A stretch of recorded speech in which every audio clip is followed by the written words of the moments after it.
ہمارے ساتھ اگر آج زیادتی ہو جائے یا کچھ برائی ہو جائے تو ہم فوراً اس کا انتقام لینے لگ جاتے ہیں۔ حضرات صحابہ اکرام رضوان اللہ تعالی علیہم اجمعین فرماتے ہیں کہ ایک دیہاتی شخص آیا،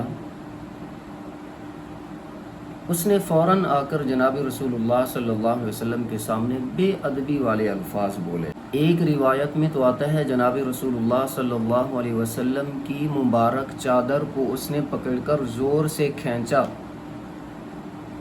اور ایک روایت میں آتا ہے کہ جناب رسول اللہ صلی اللہ علیہ وسلم کو یہاں گردن مبارک پر نشان لگ گئے، اور ایک روایت میں آتا ہے کہ جناب رسول اللہ صلی اللہ علیہ وسلم زمین کے اوپر گر گئے۔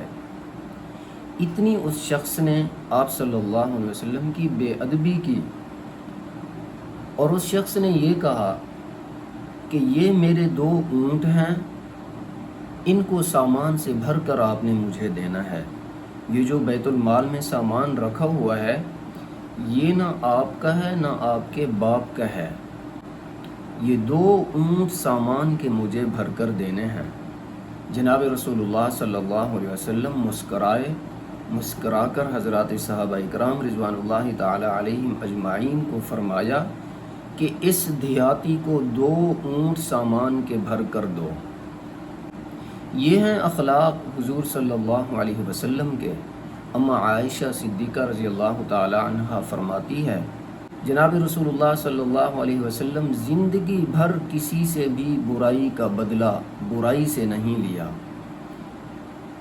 اچھائی کے ساتھ آپ صلی اللہ علیہ وسلم پیش آتے تھے۔ فتح مکہ کے موقع پر جناب رسول اللہ صلی اللہ علیہ وسلم جب مکہ مکرمہ کے اندر داخل ہوئے، لوگوں نے سوچا کہ ہم نے تو ان کو دیوانہ کہا تھا، مجنون کہا تھا، ہم نے ان کو اس علاقے سے نکال دیا تھا، اس زمین سے نکال دیا تھا، اس کے یاروں پر، اس کے جانساروں پر بہت ظلم کیا تھا۔ ان لوگوں نے سوچا کہ آج کے دن ہماری خیر نہیں ہے، آج ہم سے رسول اللہ صلی اللہ علیہ وسلم انتقام لیں گے، آج بدلہ لیں گے۔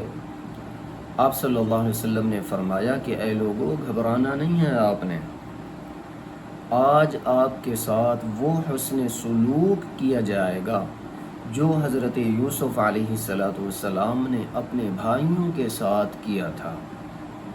آپ نے فرمایا گھبرانا نہیں ہے، پریشان نہیں ہونا، آج میں نے سب لوگوں کو اللہ کی رضا کے لیے معاف فرما دیا ہے۔ ہم تو اس نبی کے امتی ہیں، ہم تو اس نبی کے نام لیوا ہیں۔ آج ہمارے ساتھ تھوڑی سی زیادتی ہوتی ہے، تھوڑا سا ظلم ہوتا ہے، ہم انتقام لینے لگ جاتے ہیں۔ اگر ہم اس زیادتی کو، اس ظلم کو اللہ تبارک و تعالیٰ کی ذات پر چھوڑ دینا تو اللہ تبارک و تعالیٰ خود ہی اس بندے کا کار ساز بن جاتا ہے۔